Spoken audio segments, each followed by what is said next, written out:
வணக்கம் நண்பர்களே. தேர்தலுக்கு முன்பு வரைக்கும், அதாவது தேர்தலுக்கு முன்பு ஒரு 2-3 மாத கால வரைக்கும் சினிமா தான் பெரிய அளவுக்கு பேசு பொருளாச்சு. இங்க தமிழ் ஊடகத்துல அதிகமாக பேசப்பட்டது திரைப்படங்கள்.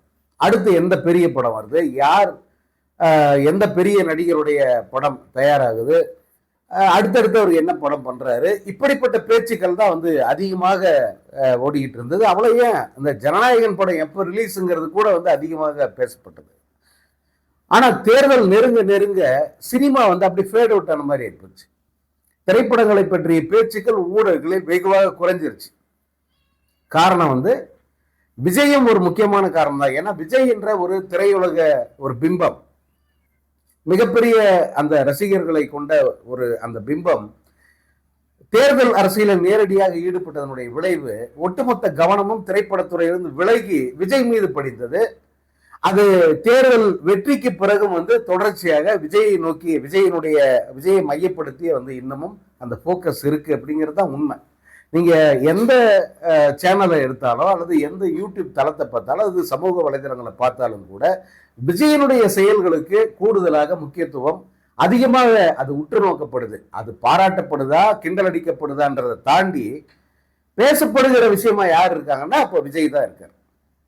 அதனுடைய விளைவு என்னன்னா, இங்க திரைப்படத்துறையில் பெருமளவு அந்த அந்த ஆர்வம்ங்கிறது அப்படியே ஷிஃப்ட் ஆகி அரசியல் பக்கம் வந்துருக்கு.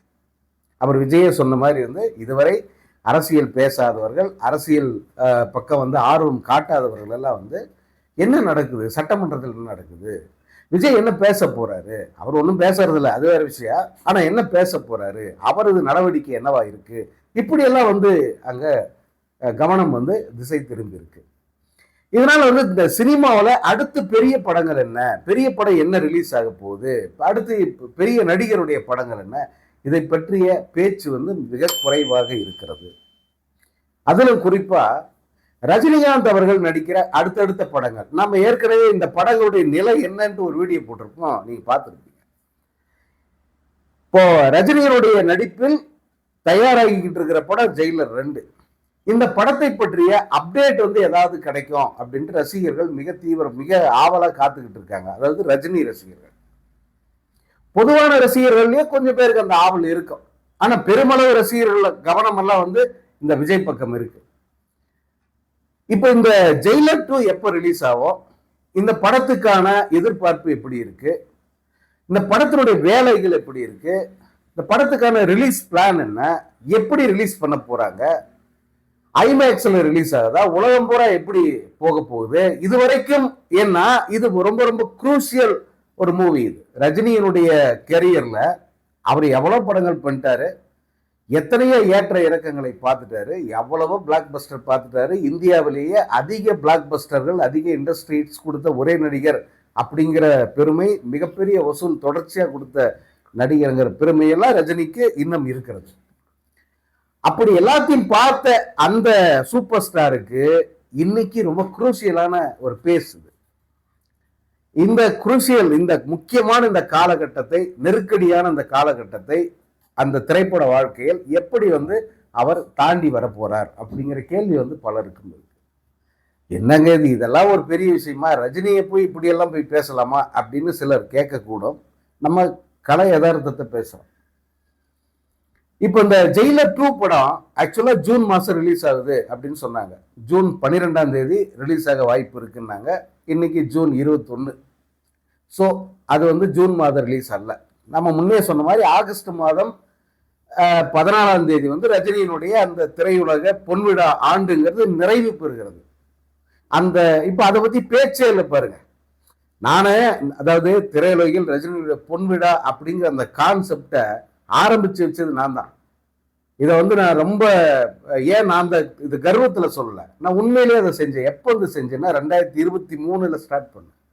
நீங்க OH சினிமான்ற ஒரு சேனல்ல போய் பார்த்தீங்கன்னா கிட்டத்தட்ட 100 வீடியோக்கள் நான் பதிவு பண்ணியிருக்கேன். நானும் நண்பர் ஒருத்தர் சேர்ந்து 100 வீடியோக்கள் பதிவு பண்ணியிருக்கோம். ரஜினியினுடைய பொன்விழா ஆண்டை ஒட்டி அவரது திரைப்படங்கள், அவரது வெற்றி தோல்விகள், அவரது சாதனைகள் எல்லாத்தையும் தொகுத்து 100 வீடியோக்களை அந்த சேனல்ல தொடர்ச்சியாக நாங்கள் பதிவு பண்ணோம்.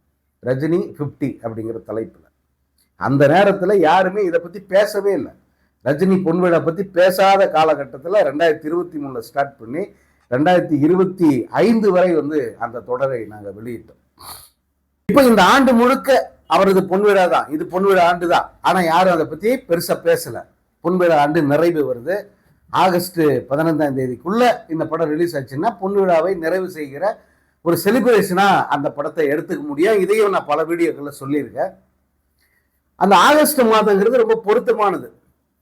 அது ரஜினிக்கு வந்து லக்கியான மாதம், அதிர்ஷ்டம். அது நான் அப்படியெல்லாம் சொல்ல வரல, அதெல்லாம் பெரிய நம்பிக்கையெல்லாம் இல்லை. ஆனால் அது ஐடியலான ஒரு மாதம். அந்த மாதத்தில் அந்த தேதியில் வெளியாகிற படங்கள் வந்து பெரிய அளவுக்கு வெற்றி பெறும், நல்லா இருந்ததுன்னா.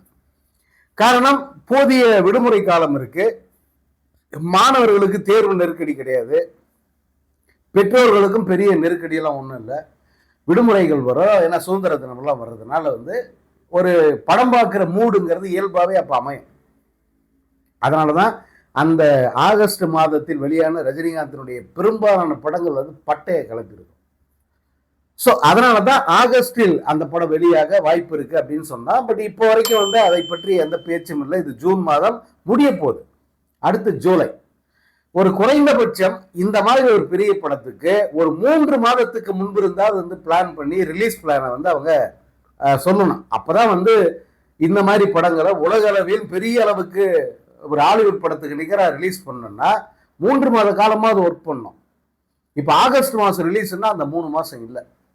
ஜூன் முடிஞ்சு போச்சு, ஜூலை, ஆகஸ்டில் ஒரு 15 நாள், ஜூலையில் ஒரு 30 நாள், அவ்வளோதான். 45 நாளில் வந்து இதை பண்ணுறது கஷ்டம். அப்போது மேலும் தள்ளி போகுது. செப்டம்பர் மாதம்னு ஒரு தகவல், செப்டம்பர் 11 ரிலீஸ் ஆக வாய்ப்பு இருக்குன்னு சொல்கிறாங்க. அது கூட அஃபிஷியல் கிடையாது.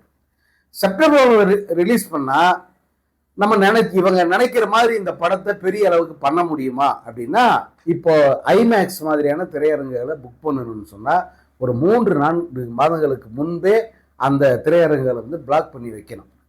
இல்லைன்னா பல ஹாலிவுட் படங்கள் அந்த தேதியில் வரும். ஏன்னா செப்டம்பருக்கு அப்புறம் பார்த்தீங்கன்னா ஹாலிவுட் வந்து பெரிய பெரிய படங்கள் ரிலீஸ் ஆகும். செப்டம்பர்லேருந்து டிசம்பர் வரைக்கும் அங்கே வந்து ஃபெஸ்டிவல் சீசன். இது அவங்க வந்து பெரிய திரைப்படங்களை, இப்போ இந்த ஸ்பைடர்மேன் மாதிரி அல்லது அந்த மாதிரி அந்த ரேஞ்சில் இருக்கிற படங்கள் எல்லாம் வந்து அந்த சமயத்தில் தான் வெளியிடுவாங்க. அப்போது இந்த படத்துக்கு பெரிய திரைகள், ஐமேக்ஸ் மாதிரி திரைகள் கிடைப்பதற்கு வாய்ப்பு இல்லாமல் போயிடும். நீங்கள் வேட்டையன் படத்தை அப்படி தான் கோட்டை விட்டாங்க, கூலிக்கு வந்து அப்படி தான் படங்கள் இல்லாமல் தேட்டர் இல்லாமல் போச்சு. ஸோ இதையெல்லாம் கருத்தில் கொண்டு சரியாக பிளான் பண்ணி இந்த படத்தை வந்து அவங்க திரையிடணும். ஆனால் அதற்கான எந்த நகர்வும் கண்ணுக்கு தெரியல. புரியுது? அவங்க ஒரு வேளை ரகசியமாக பண்ணுறாங்களா தெரியாது. ஆனால் சன் பிக்சர்ஸ் வந்து அப்படி ஒரு எந்த முயற்சியும் வந்து எடுத்த மாதிரி தெரியல இப்போ வரைக்கும். ஸோ எந்த தேதிங்கிறதையும் வந்து அவங்க முடிவு பண்ணாங்களா அப்படின்னு தெரியல. அது எப்போ வந்து இதை பற்றி அவங்க பேச போகிறாங்க அப்படின்னு தெரியல. ஆனால் ஜெயிலர் 2 படத்துக்கு எதிர்பார்ப்பு எப்படி இருக்குது அப்படின்னா, இப்போ வந்து ஃப்ளாட்டாக தான் இருக்குது. இப்போ வந்து எந்த விதமான ஒரு மிகப்பெரிய எதிர்பார்ப்பு இருக்குது, படம் எப்படா வரும்னு எல்லாம் காத்துக்கிட்டு இருக்காங்க அப்படின்னு இப்போ நான் சொல்ல தயாராக இல்லை. ஏன்னா இவங்க அமைதியாக இருக்காங்க, திரைப்பட தயாரிப்பு சைடில் அமைதியாக இருக்காங்க. ஏன் ரஜினியை கூட வந்து இதை பற்றி பெரிய அளவுக்கு எந்த அப்டேட்டும் வழக்கமாக தர்ற மாதிரி அவர் எதுவும் தரலை. இன்னொன்று, படப்பிடிப்பு முழுசாக நிறைவடைந்ததா அப்படிங்கிறதும் ஒன்றும் இன்னும் தெரியல. ஏன்னா அங்கங்கே பேட்ச் ஒர்க் நடக்குதுன்றாங்க, அதுக்கு ஷூட்டிங் இன்னும் முடியலன்றாங்க. ஏன்னா அவங்க ஷூட்டிங் முடிஞ்சிருச்சுன்னு கேக் வெட்டி கொண்டாடிட்டாங்க. ஆனால் அப்பப்போ வந்து வருகிற செய்திகளை பார்த்தா இன்னும் வந்து சில அந்த பேட்ச் ஒர்க் வேலைகள், அது விட்டு போன காட்சிகள் அல்லது தேவையான சில காட்சிகளை வந்து அவங்க திரும்ப திரும்ப எடுக்கிறதா ஒரு தகவல் இருக்குது. அதே போல் பல பாலிவுட் நடிகர்கள், வெவ்வேறு மொழியை சேர்ந்த பெரிய நடிகர்கள்லாம் வந்து இதில் இடம்பெறுவாங்க. அவங்களுக்கான காட்சிகள்லாம் இன்னும் படமாக்கலை அப்படிலாம் வந்து தகவல் வந்துக்கிட்டு இருக்கு. ஸோ அதனால் இந்த படப்பிடிப்பே முழுமையாக நிறைவடைந்ததா அப்படின்னு தெரியல. அதே போல் பின் தயாரிப்பு பணிகள், போஸ்ட் ப்ரொடக்ஷன் ஒர்க்ஸு, அந்த பணிகள் எந்த அளவுக்கு இருக்குது, ரஜினி அவர்கள் இந்த படத்துக்கு டப்பிங் பேசிட்டாரா, இந்த மாதிரியான கேள்விகளுக்கெல்லாம் வந்து இன்னும் பதில் இல்லை. அதனால தான் வந்து இப்போ இந்த படத்தை பற்றி பேச்சுங்கிறது அப்படியே வந்து அமைதியாக இருக்குது. ஸோ இதற்கான அந்த அந்த ப்ரிப்பரேஷன் வந்து எப்போ சன் பிக்சர்ஸ் ஆரம்பிக்கும் அப்படிங்கிறது ரசிகர்களின் மிகப்பெரிய எதிர்பார்ப்பு இருக்குது. அது குறிப்பாக ரஜினி ரசிகர்கள் வந்து அவங்களுக்கு இந்த ஆட்சி அமைந்தது ஒரு பெரிய ஏமாற்றம்.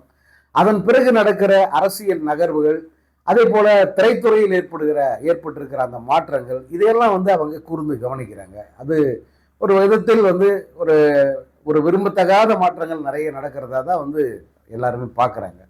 ஸோ அப்படிப்பட்ட சூழல்ல தங்களுடைய அபிமான நடிகரின் படம் வந்து எப்படி ரிலீஸ் ஆக போகுது, அந்த இதற்கு முன்பு இல்லாத அளவுக்கு ஒரு மிகப்பெரிய ஒரு செலிப்ரேஷனோட, மிகப்பெரிய ஒரு கொண்டாட்டத்தோட இந்த படம் ரிலீஸ் ஆனா தான் அவங்களுக்கு வந்து அது ஒரு ஆறுதலாக அமையும். ஏன்னா யாரும் எதிர்பாராத மாற்றம் இங்க நடந்துருச்சு. விரும்பத்தகாத மாற்றமும் கூட அது. அப்படிப்பட்ட சூழல்ல இந்த படம் வெளியாகுது அப்படின்னும் போது சாதாரணமா ரிலீஸ் ஆயிடுச்சுன்னா அதுல ஒரு பெரிய எதிர்பார்த்த வெற்றி அப்படிங்கிறது சாத்தியமாகாமல் போகலாம். அதனால இந்த திரைப்படத்தின் வெளியீடுங்கிறது மிக மிக முக்கியமானது. ரஜினி ரசிகர்களை பொறுத்த வரைக்கும் அது 2026 தேர்தலை விட முக்கியமானதா அவங்க வந்து பார்க்குறாங்க. அதனால இந்த படத்தின் வெளியீடு எப்போ, இதனுடைய அந்த வேலைகள் எப்போ ஆரம்பமாகும், இதெல்லாம் வந்து சன் பிக்சர்ஸ் கையில் இருக்கு. பொறுத்திருந்து பார்ப்போம். அடுத்து பார்த்தா ரஜினியோடைய அடுத்தடுத்த படங்கள் பற்றிய செய்திகளும் கூட வந்து அமைதியாக தான் இருக்கு. அவரது 173வது படம் பற்றிய செய்திங்கிறது சுத்தமாக இல்லாமல் போயிடுச்சு. டைரக்டர் யாருங்கிறது அப்படி க்ளூமியாக இருக்கு. கண்ணு கெட்டின தூரம் வரைக்கும் தெளிவான ஒரு பதிலே இல்லை. அது சிபியா அல்லது அஸ்வத்தா இதெல்லாம் வந்து இன்னும் தெரியல. கேட்டால் சிபி வந்து இன்னும் ராஜ்கமல் ஆஃபீஸில் உட்காந்து ரஜினி படத்துக்கு வேலை பார்க்குறாருன்றாங்க. இந்த பக்கம் அஸ்வத் மாரிமுத்து பக்காவாக எல்லாம் ரெடி பண்ணிட்டு ரஜினிக்காக வந்து அவர் தயாராக இருக்காரு அப்படின்னு சொல்கிறாங்க. காரணம் சிபி சக்கரவர்த்தியினுடைய அந்த ஆந்திரா, அது தெலுங்கு கமிட்மெண்ட் தான் வந்து ரஜினிக்கு கடும் கோபத்தை ஏற்படுத்திருச்சு. அவரால் வந்து இந்த அந்த ஆந்திர தயாரிப்பு நிறுவனம் போடுகிற அந்த நிபந்தனைகள் வந்து ரஜினிக்கு மிகுந்த ஒரு மனக்கசப்பை ஏற்படுத்தியிருக்கு. அதனால் வந்து சிபி வேணான்னு முடிவு பண்ணியிருக்கிறதா சொல்கிறாங்க. அதில் வந்து ஒரு நியாயமும் இருக்குது. ஏன்னா சிபி வந்து முன்கூட்டியே அதை சொல்லியிருந்தா கூட வந்து ரஜினி அதை எப்படி வந்து அதை எதிர்கொள்ளணும் அப்படின்னு சொல்லிட்டு அவர் அதற்கான வேலைகள் இறங்கியிருப்பார். ஏன்னா தெலுங்கு ஆந்திர திரையுலகில் ரஜினிக்கு வந்து அவ்வளோ தொடர்புகள், அவ்வளோ நட்புகள். அவர் என்ன சொன்னாலும் அங்கே நடக்கும். அவர் சொன்னால் கேட்குற ஆட்கள் அங்கே அவ்வளோ பேர் இருக்காங்க. அப்படியெல்லாம் இருக்கும்போது அதை அவர் சரி பண்ணியிருப்பார். ஆனால் சிபி சக்கரவர்த்தி இதை ரஜினியிடம் சொல்லாமல் அவர் வாய்ப்பு கிடைச்சதேன்ற காரணத்துக்காக வந்து டக்குன்னு வேலையை ஆரம்பித்த உடனே அந்த ஆந்திர ப்ரொடியூசர் வந்து என்னையும் பார்ட்னரை சேர்த்துக்கான்னு வந்து நிற்கிறாங்க. அதில் மிகப்பெரிய செட்பேக் அதுதான். அதனால் வந்து அஸ்வத் மாரிமுத்து தான் அப்படின்னு பல பேர் வந்து உறுதியாக சொல்கிறாங்க. நான் எதுவும் சொல்லலை, அது அபிஷியலாக வந்தால் தவிர எதையுமே வந்து சொல்கிறதா இல்லை. அதனால் இப்படி ஒரு நிலை 173க்கு இருக்குது. அடுத்து 174 ரஜினி கமல் நடிக்கிற அந்த படம், அந்த படத்துக்கும் வந்து 3 தயாரிப்பாளர்கள் சொல்கிறாங்க. பட் எப்போ படம் தொடங்கும், எப்போ ஷூட்டிங் ஆரம்பமாகும் அப்படிங்கிற அந்த அப்டேட் வந்து எதுவும் இன்னும் அந்த படத்தை பற்றி வரல. ஸோ இதெல்லாம் வந்து எப்போ தெளிவாகும், எப்போது இதை பற்றி அப்டேட்ஸ் கிடைக்கும் அப்படிங்கிறது தான் இப்போ ரசிகர்கள் மத்தியில் இருக்கிற கேள்வி.